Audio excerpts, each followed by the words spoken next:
that the childish yogis can never find out their true natures. One has no need of tantra or mantra or of the images of the dharanis. These are the inner images that come in front of people when they're meditating. Mm-hmm. All these are causes of confusion, he says. In vain does one try to attain moksha. Moksha means going beyond good and evil, transcending opposites. Mm-hmm. And we've just been talking about all the opposites. Mm-hmm. Well, the Indian word for going beyond opposites is moksha, a state in which you're beyond opposites. But he's saying in vain does one try to attain moksha by meditation. All are hypnotized by the system of these jhanas, these meditations. Mm-hmm. But none cares to realize his own self. So he's saying that, it's another distraction. It's another, sit within your prison, but sit cross-legged and try to develop an inner world, all this kind of thing. Yeah. Jung said the same thing. All of the yogic techniques invite one and all the same gesture, to do exactly the opposite of what human nature forces one to do. I really want people to meditate on that. Jung is saying that yogic techniques invite you to do exactly the opposite of what human nature forces you to do. That's interesting. But man will buy into that, because as William Barrett said, as long as we remain in the womb of this externalized and public existence, meaning the roles, we are spared the terror and the dignity of becoming a self. So we are in the authentic world because we're running from selfhood. We don't want anything to do with selfhood. Yeah. And therefore we'll buy into any other stimuli.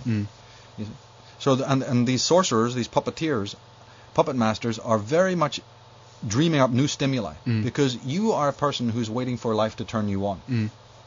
And they're just willing to offer you those things that will turn you on. So you become mechanical, not a self, but an ego-based machine. This is what the problem is. Striving for the oneness that we talked about into externally. Yeah. In some external way, or in some sort of a lower ego way. The ego wants a certain kind of wholeness, yes, because it's fragmented. But that's not the same thing as selfhood. That's just rebuilding what was broken. So, what about Al Gore and the global warming cult? Another aspect faction to all of this. This is a perfect example of what I'm talking about. This, because I've always said that most things, within the New Age movement is a fashion.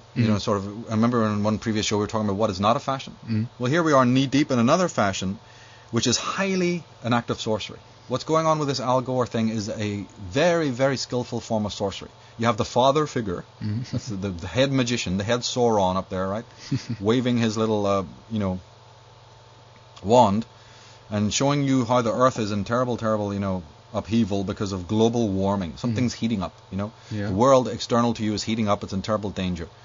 This is offsetting what really needs to be done in this world right now, which is psychological change. People need to be doing what I'm talking about, which is looking at themselves, looking at their so-called darker emotions, and realizing that there's a great angst within, and letting that angst teach them, not running away from their pain and their sorrow and their angst, not medicating out of existence, but letting it speak to them as a voice, inviting it in, making friends with it. This is the true psychological development, so that they can gain a healthy inner dialogue. It's not the outer Earth that's heating up, it's the inner world. In my work on Pluto and the Holy Spirit, we are in a state now where we need to make vast inner transformations. Yeah. Moving the bloody furniture on the Titanic isn't going to help. The source of all the external problems, be it global warming or other wars, are inside. If Wilhelm Reich was up on stage there, he'd be telling you that. Wouldn't be Al Gore. He'd be saying, Reich would be saying, listen, buddy, your psychology is out of whack. So the external world, and even the weather, because he was an expert on atomic things, and how the world of matter, cloud busting and all of that. He was an expert on exactly how matter mimics. Not right away, perhaps. It's an elaborate process. I talk about it in my DVDs. The elaborate process of how the Earth grid is involved in this. You see, chi, is known as chi, or ki, or fohat, in the East, prana. What we only know as energy, but there's earth energies, you see. So the process by which consciousness changes matter is an elaborate one, involving the dodecahedron, the earth grid, involving feng shui, geomancy.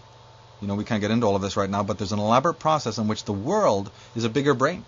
Once upon a time, our unconscious mind and the world were connected, and it still is connected on a subconscious level.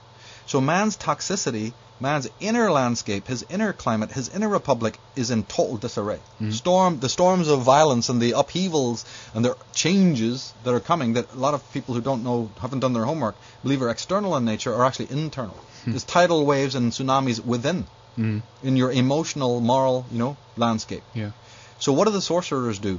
The last thing they want is for you to start taking responsibility over your inner landscape. Yeah. They don't want you to have a self.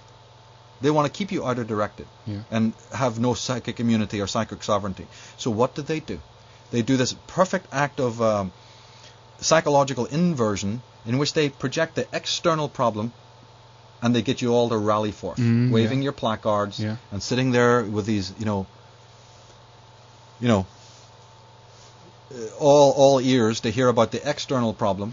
And that might tie in with even the sense of gratification that you actually are, the sense that you're doing something, that you're, fighting this, and that, again, gets you back in the comfort zone in a way. And it's not you doing it, it's we are doing it. It's us.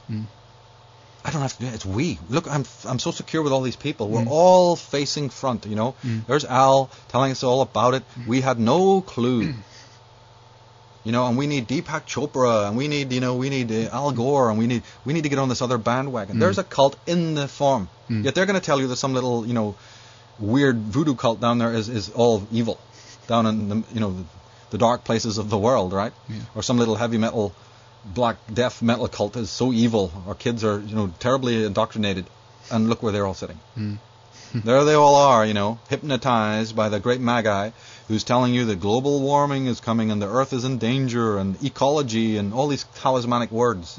And we love it because that is another escape. We don't have to look at who we are. We don't have to look at the inner landscape. Thank you, Al, for giving us the perfect, deafening, mufflers or whatever you want to call them, the headphones, so we don't have to listen to these people who are telling us it's all inside. Deal with your psychology. No, we want to deal with ecology. It's a question of meteorology, not psychology. Great, we're all for that.